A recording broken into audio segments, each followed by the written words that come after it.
ആണെന്നാണ് അവർ പറയുന്നത്. മഖ്ദൂം അവ്വൽ അങ്ങനെ ഒരു ഗ്രന്ഥം എഴുതിയിട്ടില്ല. കാരണം മഖ്ദൂം അവലിനെ കുറിച്ച് വ്യക്തമായും അദ്ദേഹത്തിന്റെ മകൻ അബ്ദുൽ അസീസ് ദഹ്ലവി മഖ്ദൂമിനെ തന്നെ അദിക്കിയുടെ ഷറഹില് ആമുഖത്തിൽ എഴുതിയിട്ടുണ്ട്. ഈ മഖ്ദൂം അവലിന്റെ പ്രധാനപ്പെട്ട ചരിത്രം തന്നെ അതാണ്. അതല്ലാത്ത നമുക്കൊരു അവലംബവുമില്ല.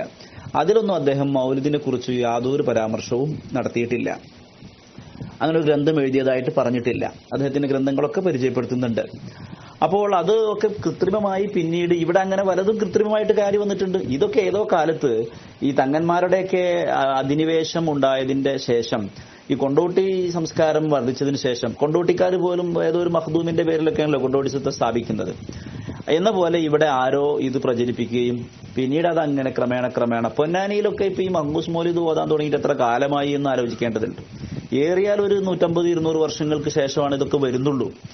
ഇതിന്റെയൊക്കെ ഈ പറയുന്ന വിപുലമായ നബിദിനാഘോഷവും മങ്കൂസ് മൗലിദും അതുപോലെയുള്ള സംഗതികളൊക്കെ പിൽക്കാലത്ത് ഇങ്ങനെ ഈ ത്വരീഖത്ത്, വ്യാജ ത്വരീഖത്തുകൾ വഴി കയറി വന്നതാണ്. അതിനൊരു അഡ്രസ് ഉണ്ടാക്കാൻ വേണ്ടി ആരോ സൈനുദ്ദീൻ മഖ്ദൂമിന്റെ പേരും പറഞ്ഞു. ഇപ്പോ തുഹ്ഫത്തുൽ മുജാഹിദീൻ തന്നെ സൈനുദ്ദീൻ മഖ്ദൂം രണ്ടാമനെ പറ്റി പറയുന്നത് എത്രത്തോളം ശരിയാണ് എന്ന് ചരിത്രപരമായി തെളിയിക്കപ്പെട്ടതല്ല. അത് ഒരു പേരങ്ങെടുത്ത് പറയുക, അത് പിന്നീട് അങ്ങനെ പ്രചരിക്കുക, ഇതേപോലെ ഉള്ള ഒരു സംഗതിയാണ് മങ്കൂസ് മൗലിദ്. എന്നാൽ ഈ മങ്കൂസ് മൗലിദിൽ ഇനി നമുക്ക് വിശ്വാസപരമായ എന്തെങ്കിലും ഉണ്ടോ എന്നതാണ് ഇവിടെ പ്രധാനമായി ശ്രദ്ധിക്കേണ്ടത്. ഇതിലെ ഏതെങ്കിലും ഒരു വ്യക്തിയെ മുന്നിൽ കണ്ടുകൊണ്ടല്ല ശൈത്താൻ എന്ന് പറഞ്ഞത്. അത് ഏത് വ്യക്തി എഴുതി എന്നതിന് ഒരു പിടുത്തവും ഇല്ലാത്ത ഒരു വ്യാജ കൃതി അല്ലെങ്കിൽ തന്തയില്ലാത്തൊരു കൃതി എന്ന അർത്ഥത്തിലാണ്. പിന്നെ അതിനൊരു ഈ ശൈത്താൻ എന്ന് അതിന്റെ രചയിതാവിനെ വിശേഷിപ്പിക്കാൻ മാത്രം അതിലെന്താണുള്ളത്? തീർച്ചയായും അതിൽ പലതുമുണ്ട്.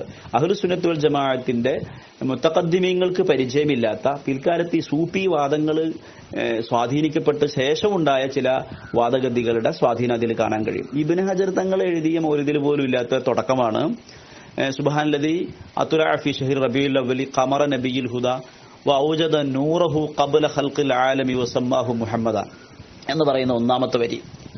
ആ ഒന്നാമത്തെ വരി തന്നെ അഹ്ലുസ് സുന്നത്തുൽ ജമാഅത്തിന് പരിചയമില്ലാത്ത ഈ നൂർ മുഹമ്മദി എന്ന് പറയുന്ന ഷിഈ വാദമാണ്. അത് ഷിയാക്കിൽ നിന്ന് കടന്നു വന്ന സാധനമാണ്. പിന്നീട് ചില അഹ്ലുസ് സുന്നത്തുൽ ജമാഅത്തിന്റെ ഇടയിലുള്ള ചില ആളുകൾക്കൊക്കെ ആ വാദം ഉണ്ടായി. അത് ദൈവബന്ധ ഉലമാക്കളിൽ ചിലർക്കുണ്ടോ എന്ന് എനിക്ക് അറിഞ്ഞൂടാ. അപ്പോ അങ്ങനെയുള്ള ഒന്നാമത്തെ വാദം തന്നെ അതാണ്. പിന്നീട് വരുന്ന ചില കഥകളും അതുപോലെ ചില പരാമർശങ്ങളും ഒക്കെ അത് പലതും പറയാനുണ്ട്, ധാരാളം പറയാനുണ്ട്. അത് അത്തരം കാര്യങ്ങൾ ഒക്കെ അതിൽ ഉൾക്കൊള്ളുന്നത് കൊണ്ടും അത് ഒരു എന്താ പറയുക, ഒരു തഅബ്ബുദിയായ അതിങ്ങനെ ഇരുന്നിട്ട് പാരായണം ചെയ്യുന്നത് വലിയ പുണ്യമുള്ള കാര്യമാണ് എന്ന ധാരണയിൽ അത് പ്രചരിക്കുകയും ചെയ്തതുകൊണ്ട് അതിനൊരു ഒരു സദ് എന്ന നിലക്കാണ് നമ്മൾ അത്തരത്തിലുള്ള ഒരു ആക്ഷേപ സ്വരം അതിനുപയോഗിച്ചിട്ടുള്ളത്. അതങ്ങനെ ഒരു ജർഹ് തഅദീലിന്റെ അദബിൽ നിന്ന് പുറത്താണ് എന്ന് വിശ്വസിക്കുന്നില്ല, മനസ്സിലാക്കുന്നുമില്ല. അസ്സലാമു അലൈക്കും.